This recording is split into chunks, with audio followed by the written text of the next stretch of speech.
성도님들, 성경을 읽다 보면 가끔씩 굉장히 난해한 내용, 그러니까 진짜 이해하기 힘든 내용들이 있습니다. 그런데 이게 그냥 내용 자체가 어려우면 여러 자료들, 예를 들면 뭐 역사나 배경이나 원어나 혹은 여러 학자들의 주석들을 찾아보고 연구하면 이걸 충분히 해석할 수 있는데요, 가끔은 그냥 해석하기 자체가 어려운 내용들이 있습니다. 그런데 오늘 본문인 사무엘상 28장이 이렇게 해석 자체를 하기 어려운 내용들 중 대표적인 겁니다. 대체 왜 그런지, 왜 이렇게 해석하기가 어려운지 이 말씀의 배경부터 한번 살펴보도록 하죠. 성도님들, 오늘 본문인 사무엘상 28장을 시작으로 마지막 31장까지는 사울 왕의 최후를 기록하고 있습니다. 그래서 사무엘상 28장 1절 말씀은 사울이 최후를 맞이하는 마지막 전쟁의 시작을 알리고 있죠. 바로 블레셋이 이번에야말로 이스라엘을 완전히 끝장을 내려고 5개의 도시 전부에서 군사들을 죄다 모아 올라온 겁니다. 그야말로 총력전이라는 거죠. 그래서 오늘 본문에 있는 4절, 5절 말씀에 보면 블레셋 군대는 수넴이라는 곳에 진을 치고, 수넴, 그리고 사울이 모은 이스라엘 군대는 길보아라는 곳에 진을 쳤는데, 사울이 이게 서로 마주보고 있으니까 사울이 블레셋 군대 위용을 탁 보고 나선 두려움에 사로잡혀 그의 마음이 크게 떨렸다라고 합니다. 그러니까 마주보고 있는데 블레셋 군대의 어마어마한 규모를 보고 나니까 이거 도저히 승산이 없겠는데 라는 생각이 들기 시작했다라는 겁니다. 두렵고 떨리기 시작한 거죠. 이렇게 되고 나니 답답하고 다급해진 사울이 드디어 누구를 찾느냐? 드디어 하나님을 찾습니다. 근데 제가 이걸 보면요, 늘 안타깝다는 생각을 합니다. 아니, 조금만 더 일찍, 이렇게 정말 끝이 오기 전에, 끝까지 오기 전에 조금만 더 일찍 하나님을 찾았으면 얼마나 좋았을까, 그런 생각이 계속 들어요. 왜냐하면 사울의 통치 기간이 총 42년인데 그 유명한 이야기 있죠. 사울이 블레셋과의 전쟁을 앞두고 사무엘이 오는 그 일주일을 못 기다려서 먼저 제사를 드려버린 이야기. 이게요, 사울이 왕이 된 지 딱 2년째 되던 해였습니다. 그러니까 그로부터 40년이란 이 긴 시간 동안 하나님께서는 계속 기다려주신 거죠. 계속해서 기다려주셨음에도 불구하고 사울은 단 한 번도 이 40년 동안 하나님을 진지하게 찾아본 적이 없었다는 겁니다. 그러다 결국 끝이 왔습니다.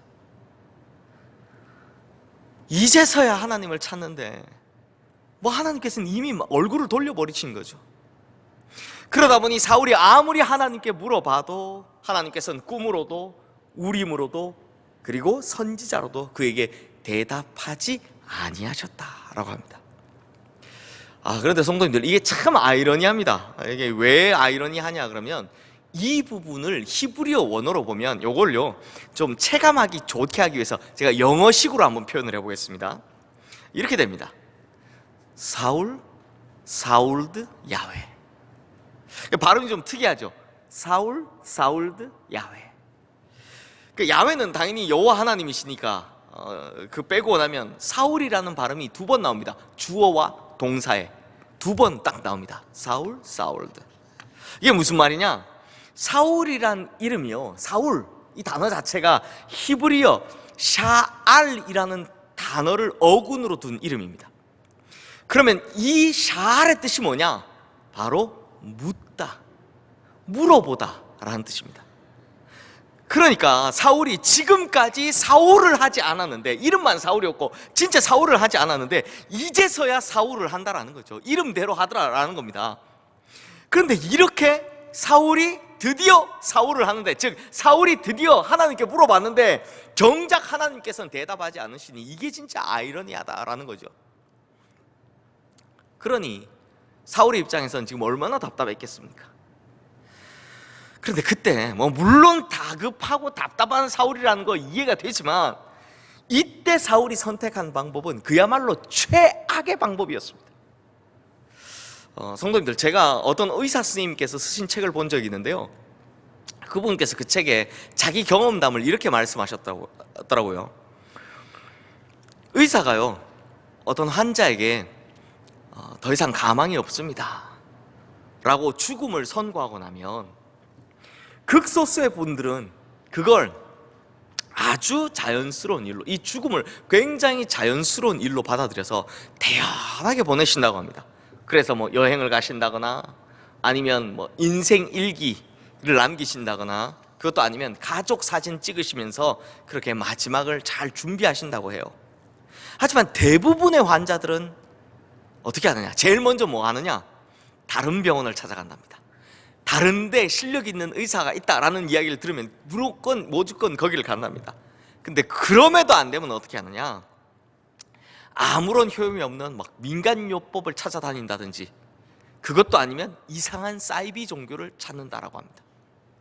그러니 웬만한 사람들은 자기에게 최후의 시간이 다가오는 것을 알게 되면, 그래서 답답해지고 다급해지면 참 어쩔 수 없이 이럴 수밖에 없더라라는 거죠. 마찬가지로 자신에게 최후의 날이 다가옴을 알고 답답해지고 다급해진 이 사울이 아무리 물어봐도 도저히 하나님께서는 대답하지 않으시니 결국 누구를 찾아가느냐? 누구 찾아갑니까?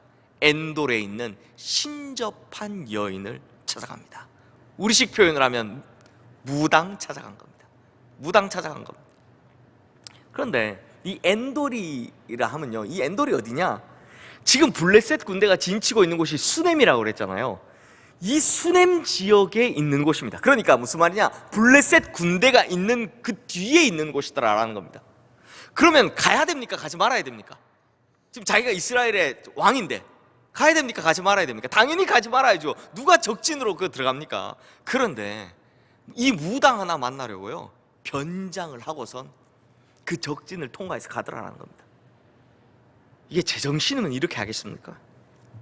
지금 사울의 정신 상태가 어느 정도로 피폐해져 있는지를 이거 하나만으로도 잘 볼 수 있는 거죠.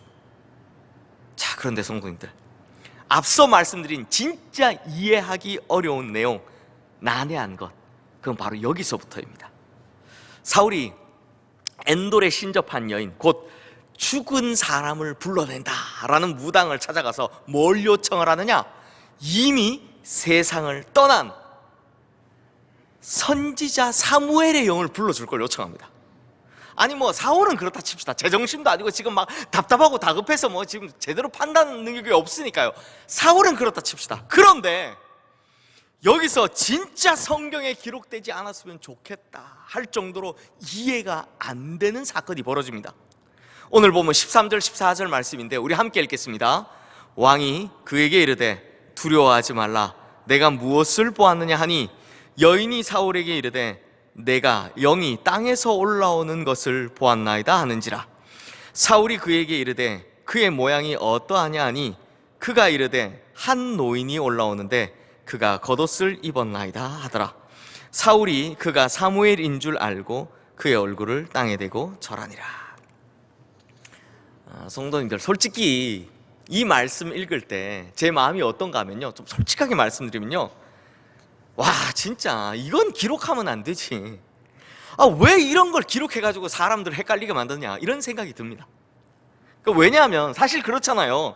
이 본문을 읽는 누구나 신접한 무당이 아무리 용하다고 한들 하나님 잘 믿다가 하나님의 부르심을 받아서 하나님 나라에 간 사무엘의 영을 과연 불러낼 수 있는가 하는 이런 의문이 들기 때문입니다. 이 무당이 사무엘을 불러냈다고 하는 의심이 드는 거죠. 근데 이걸 제가 맞다라고 하면 어떻게 되겠습니까? 무당도 이 정도는 할 수 있다라고 옹호하는 게 됩니다. 그렇죠? 그러면 이러면 또 우리 성도님들은 뭐라고 생각하십니까? 성경에도 무당도 이 정도로 용하다라고 하니까 점집 한번 찾아가 봐야 되겠다, 이런 생각하시는 분들도 계실 것 같고, 아니 그걸 반대로 제가 이거 아닙니다 라고 하면 성경에 이걸 왜 도대체 기록해 둔 겁니까? 라고 하면 제가 또 할 말이 없는 겁니다. 그래서인지 오늘 본문이요, 실제로 역사적으로 보면 신학자들 사이에서도 계속 논쟁이 일어났던 그런 본문입니다. 특히나 신접한 무당이 불러 올린 저 영이 진짜 사무엘의 영이다, 아니다, 가짜 영이다 라고 하는 이 논쟁이요, 아주 극심했습니다. 우리 성도님들 궁금하지 않으십니까? 제가 요거 간단하게 좀 소개를 해드리면, 먼저 종교개혁자인 루터와 칼빈의 경우는 절대 아니다, 이거 가짜 영이다 라고 주장을 합니다. 이들은요, 그건 사무엘의 영이 아니라 사무엘의 형체를 입고 나타난 사단적 유령, 그러니까 우리식으로 표현하면 사탄의 부림을 받는 귀신으로 보아야 한다 라고 주장을 합니다. 그러면서 이 루터와 칼빈이 내세운 근거가, 성경에 보면 사람이 죽게 되면 그 혼은 즉시로 지상의 세계와는 다른 차원의 세계, 즉 천국 혹은 지옥으로 옮겨지므로 이런 초혼술이나 죽은 사람의 영이 지상의 세계와 교통하는 것 자체가 거짓이다. 그래서 신명기에도 보면 신접자나 초혼자를 절대로 용납하지 말라라고 했다 라고 이렇게 주장을 합니다. 즉 성경의 내용을 근거로 딱 주장을 하죠. 근데 이를 반박하는 학자들이 내세운 근거도 꽤 일리가 있습니다. 뭐라고 하느냐, 사무엘이라고 하는 그 영이 말하는 말, 즉 17절부터 19절 말씀을 보니까 사무엘의 과거에, 사무엘이 아니라 사울의 과거에 하나님께 버림받았던 이유에 대해서 정확히 알고 있고, 또 사울의 미래에 그가 어떻게 죽을 것에 대해서, 심지어 아들 요나단도 함께 죽는 것에 대해서 정확히 예언하고 있는 걸 보니, 정확한 걸 보니 이건 가짜 영이 아니다, 가짜 영이라면 이렇게까지 정확할 수 없다, 이렇게 주장을 합니다. 자, 우리 성도님들은 뭐가 맞는 것 같습니까? 오늘 조금 흥미진진해 주셔야 될 텐데. 근데요, 제가 좀 찾아봤더니 먼저 좀 안타까운 이야기라면, 많은 한국교회 목사님들이 이걸 아주 대수롭지 않게 너무나도 한국식으로 해석을 해버립니다. 어떻게 해요? 원래 귀신들도 종종 잘 맞춰요, 뭐 무당들도 가끔 잘 맞추잖아요, 이런 식으로 이야기를 하는 겁니다. 아니 뭐 이건 뭐 용한 무당집 찾아가라고 홍보하는 것도 아니고, 특히 뭐 신년도 새해도 맞이했겠다, 신년 운세나 그 토정 비결 보러 가라고 하는 것도 아니고 말이죠. 설마 우리 교회는 이런 분들 안 계시겠죠? 어떻게 저는 이렇게 무책임한 말씀을 하시는지 도무지 이해가 안 갑니다. 혹시라도 뭐 귀신이 용하네, 무당도 용하네 이런 생각을 하셨던 분들이 계신다면 진짜 큰일 날 생각입니다. 자, 그렇다면 성도님들, 우리 성도님들, 우리 시흥교회 성도님들은 좀 제대로 된 답을 찾아가야 되겠죠. 그래서 제가 이 시간 두 가지로 답을 드릴 텐데요. 먼저 첫 번째, 답을 먼저 드리면 하나님의 권능과 주권입니다. 자, 이게 무슨 말이냐, 성도님들 먼저 가정하시로 그냥 이렇게 한번 생각해 주십시오. 이게 진짜 사무엘의 영이든 가짜 사무엘의 영이든 상관없다, 이렇게 생각하고 들어가겠습니다. 성도님들, 성경에 보니까요, 하나님께서 무언가를 말씀하시려고 할 때 그 매개체, 이 매개체가 무엇이든지 또 어떻든지 그건 하나님께 별 상관이 없더라라는 겁니다. 예를 들면 성경에 보면요, 짐승이 말을 한 경우가 두 번 있는데, 한 번은 선악과 사건 때 뱀이 말을 하죠. 그리고 또 한 번은 민수기 22장 말씀에 나귀가 말을 하는 장면이 나옵니다. 요거 제가 이야기를 하면, 용한 술사 이 사람도 결국 무당입니다. 용한 무당 발람이라는 사람이 모압 왕 발락에게, 이름도 비슷해요, 발람 발락, 이 발락에게 큰 돈을 받고 이스라엘 백성들을 저주하려고 갑니다. 그런데 그때 하나님께서 이를 막으시려고 여호와의 사자를 탁 보내시는데요, 이 사자가 칼을 탁 빼들고선 가는 길목에, 그것도 포도원 사이의 길이니까 양쪽에 담이 있고, 그리고 아주 좁은 길목에 떡하니 서서 칼을 빼들고 기다리고 있는 겁니다. 이걸 여차하면 죽이겠다는 거죠. 그런데 이 용한 무당이라고 하는 발람은 정작 영안이 어두워서 이걸 못 보고요, 오히려 이 발람을 태우고 가던 나귀가 이걸 본 겁니다. 그래서 나귀가 앞으로 가지는 못하고 어떻게 하겠습니까? 계속 피하려고 벽으로 붙는 겁니다, 이 좁은 길에서. 그러니까 이 발람의 발이 벽에 닿으니까 계속 눌리니까 아프죠. 그래서 이 발람이요, 아니 이놈이 왜 이러냐 하면서 이 채찍을 3번을 때립니다. 팍팍팍 때리죠. 그때 하나님께서 나귀의 입을 여십니다. 그래서 이 나귀가 왜 때려? 그러는 거죠. 왜 때려? 내가 지금까지 당신 말 안 들은 적 있냐고. 그러면서 보라는 거죠. 보라! 좀 봐라! 그때 이 발람의 영안이 열려서 하나님 열어주시는 거죠. 여호와의 사자가 손에 칼을 탁 빼들고 그 길에 서 있는 걸 보게 됩니다. 그렇다면 성도님들, 짐승이 말을 했다는 거, 이건 믿어지십니까? 이건 믿어지십니까? 그러면 짐승이 하나님의 말씀을 대언했다는 것은 믿어지시면서 귀신이 하나님의 말씀을 대언했다는 건 안 믿어지십니까?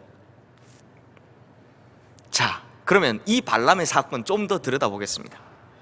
이 발람이 어떤 사람입니까? 진짜 악하고 악한 사람입니다. 성경에서도 정말 대대로 등장하는 악인 중에 악인이고요, 심지어 요한계시록에까지, 그러니까 계속 악인의 이름으로 등장하는데 요한계시록에까지 등장하는 악인의 대명사입니다. 이런 악인 중에 악인, 이 악인 중에 악인에게도 하나님께서 그 입술에 말씀을 집어넣으시니까 이 악인의 입술에서 뭐라고 고백하는지 아십니까? 민수기 23장 19절 말씀 보면 하나님은 사람이 아니시니 거짓말을 하지 않으시고 인생이 아니시니 후회가 없으시도다. 어찌 그 말씀하신 바를 행하지 않으시며 하신 말씀을 실행하지 않으시랴. 진짜 멋진 말씀 아닙니까? 이 말씀이요, 장로의 신학대학교 신학대학원 입시 때 무조건 외워야 하는 암송 구절입니다. 그 중에 하나입니다. 그만큼 멋진 말씀이라는 거죠. 그런데 이 말씀을 누가 했다? 악인 중에 악인인 발람이 했다는 겁니다. 어떻게 해요? 하나님께서 그 입에 하나님 말씀을 집어넣으니 이런 악인도 하나님의 말씀을 전하는 매개체가 되더라라는 겁니다. 그러므로 성도님들, 하나님께서 무엇인가를 말씀하시고자 하시면 그 매개체가 무엇인지 어떻든지 그런 건 상관하지 않으신다라는 겁니다.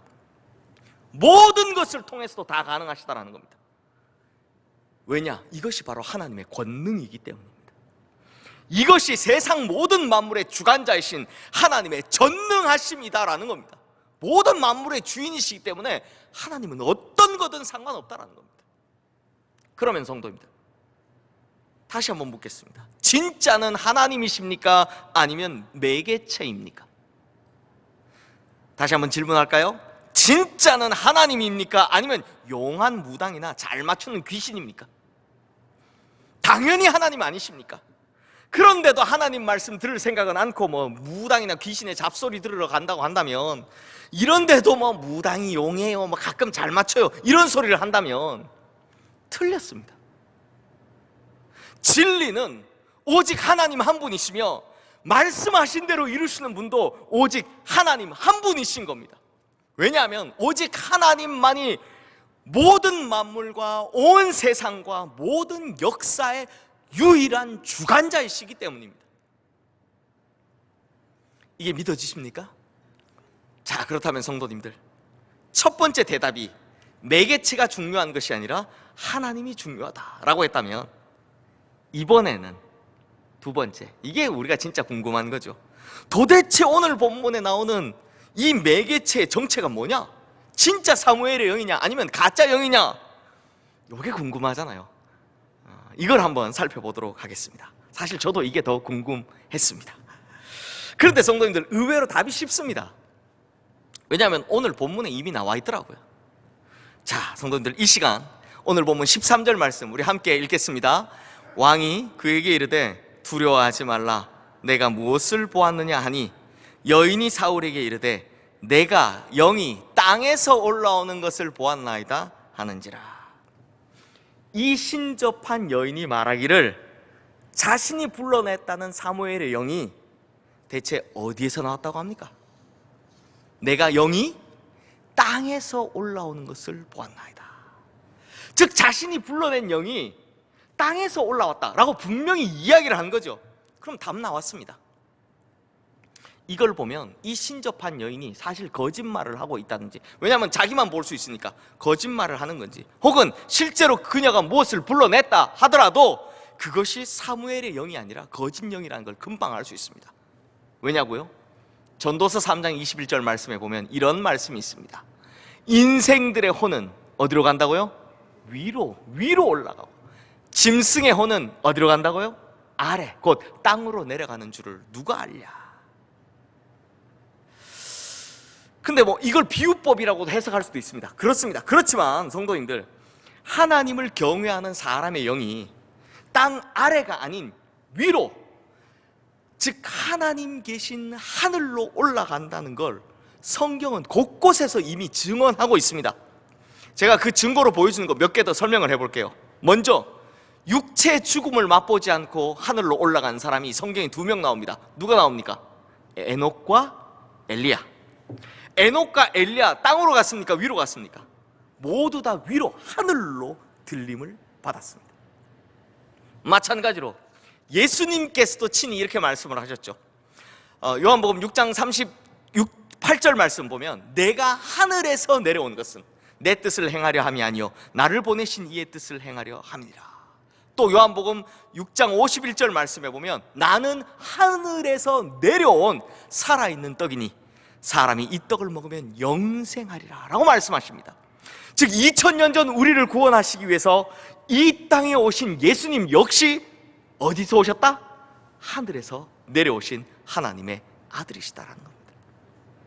그래서 예수님께서 이 땅에서의 구원 사역을 다 이루신 후에 제자들이 다 보는 앞에서 어디로 가십니까? 승천, 바로 하늘로 다시 올라가셨다라는 겁니다. 이뿐만이 아닙니다. 성경을 보면 인간을 향한 하나님의 말씀도, 하나님의 소식을 전하는 천사도 언제나 위에서부터 우리에게 임한다라는 걸 볼 수 있습니다. 그러므로 성도님들, 이와 같은 많은 사례들이 우리에게 2가지를 분명하게 일깨워주죠. 뭡니까? 첫 번째, 하나님의 구원, 하나님의 은혜, 하나님의 축복은 언제나 땅이 아닌 위에서부터 임한다라는 겁니다. 그러므로 2번째, 그리스도인들의 궁극적인 최종적인 삶의 목적은 어디에 있어야 한다? 이 땅에 있는 것이 아니라 바로 하늘에 있어야 한다. 즉 위에 있는 하나님의 나라에 있어야 한다라는 겁니다. 이게 그리스도인들의 가져야 될 목적이다라는 거죠. 성도님들, 역대상 10장 13절에서 14절 말씀을 보면 사울의 죽음에 대해서 이렇게 설명을 하고 있습니다. 사울이 죽은 것은 첫 번째, 여호와께 범죄하기 때문이라. 첫 번째, 그가 여호와의 말씀을 지키지 아니하고, 두 번째, 또 신접한 자에게 가르치기를 청하고, 세 번째, 여호와께 묻지 아니하였으므로 여호와께서 그를 죽이시고 그 나라를 이새 아들 다윗에게 넘겨주셨더라. 이것이요, 사울의 죽음에 대해 역대기가 제시한 3가지의 이유입니다. 다시 한번 정리할까요? 첫 번째, 여호와의 말씀에 순종하지 않았고, 두 번째, 신접한 자에게 가르치기를 청하였고, 세 번째, 여호와께 묻지 않았다입니다. 그러면 이게 좀 이상하지 않습니까? 사무엘서에서는 뭐라고 했습니까? 사울했다. 즉 사울이 하나님께 계속 물어봤는데도 하나님이 대답하지 않으셨다라고 설명을 했습니다. 기록을 했는데 역대기에서는 뭐라고 했다고요? 거꾸로 사울이 여호와께 묻지 않았다 라고 합니다. 이게 왜 다를까요? 왜냐하면 이렇게 다르게 표현한 것은요, 응답에 대한 바라보는 시선이 다르기 때문입니다. 자, 이게 무슨 말이냐? 성도님들, 하나님께서 대답하지 않으시는 것도 하나님의 응답이라는 겁니다. 하나님의 침묵도 응답이라는 겁니다. 자, 한번 잘 생각해 보십시오. 답답해지고 다급해진 지금 이 사울이 하나님께 받고 싶었던 응답, 자기가 듣고자 했던 대답이 무엇이었을까요? 뻔하죠. 자기가 승리하는 것, 자기의 왕위를 보존하는 것, 자기가 지금 살아나는 것, 이런 것들 아니었겠습니까? 그러니 하나님께서는 일절 대답하지 않으셨던 거죠. 그럼 이게 뭡니까? 사실상 응답이라는 겁니다. 이 침묵도 이미 응답이라는 겁니다. 그런데도 못 깨달으니 결국 자기가 원하는 대답을 들으러 신접한 여인을 찾아간 거죠. 이걸 사무엘서에서는 물어보았다라고 보았고, 역대기에서는 제대로 묻지를 않았으니 물어보지 않았다라고 본 겁니다. 그러므로 성도님들, 우리가 여기서 확실히 알 수 있는 것이 하나 있죠. 뭡니까? 우리가 땅에 있는 것을 바라보며 우리가 원하는 대답, 나를 위한 응답, 이 땅의 영화를 찾으려고 하는 대답만 찾는다면 하나님께서는 결코 대답하지 않으신다라는 겁니다. 그 침묵은요, 왜 대답하지 않으시지가 아니라 이미 아니다라는 하나님의 응답이다라는 겁니다. 그러므로 이제 우리는 어딜 봐야 합니까? 땅의 것이 아닌 위에 계신 하나님을 바라봐야 한다라는 겁니다. 땅이 아니라 하늘을 바라봐야 한다는 겁니다. 그러할 때 위로부터 오는, 즉 하나님으로부터 오는 하나님의 뜻이 담겨있는 그 응답, 하나님의 은혜, 구원의 축복, 이것이 우리에게 오게 될 줄로 믿습니다. 그러므로 우리 성도님들, 사울처럼 다 땅에 있는 것 바라보고 땅에 있는 영화를 추구하며 살다 결국 땅으로 꺼져서 멸절하는 이가 아니라, 우리 성도님들 하늘을 바라보며 위에 계신 하나님 바라보다 위에서부터 내려오는 그 은혜와 축복 받아 누리시는 우리 성도님들 되시기를 주님의 이름으로 축원합니다. 그리고 결국 주님께서 오시는 날 땅으로 꺼져 멸절하는 것이 아니라 공중에서, 즉 하늘에서 주님을 영접하는 에녹과 엘리야 같은 우리 성도님들 되시기를 주님의 이름으로 축원합니다. 기도하겠습니다. 하나님 아버지, 이제 우리가 눈을 들어 하나님 계신 하늘을 바라봅니다. 더 이상 우리의 눈과 귀가 이 땅의 것들을 보고 듣는 데만 익숙해지지 않게 하여 주시옵소서. 이 땅의 것들, 이 땅에서 누릴 영화만 바라보며 살다 결국 땅의 사람으로 멸절해버린 사울 같은 인생이 아니라 하늘을 바라보고 하나님을 바라보며 살다 위에서부터 임하시는 그 은혜와 축복 마음껏 누리며 살아가는 우리 성도님들 다 되게 하여 주시옵소서. 또한 에녹과 엘리야 같이 그날에 공중에서, 하늘에서 주님을 영접하는 우리 모든 성도님들 되게 하여 주시옵소서. 우리 주 예수 그리스도 이름으로 기도드리옵나이다. 아멘.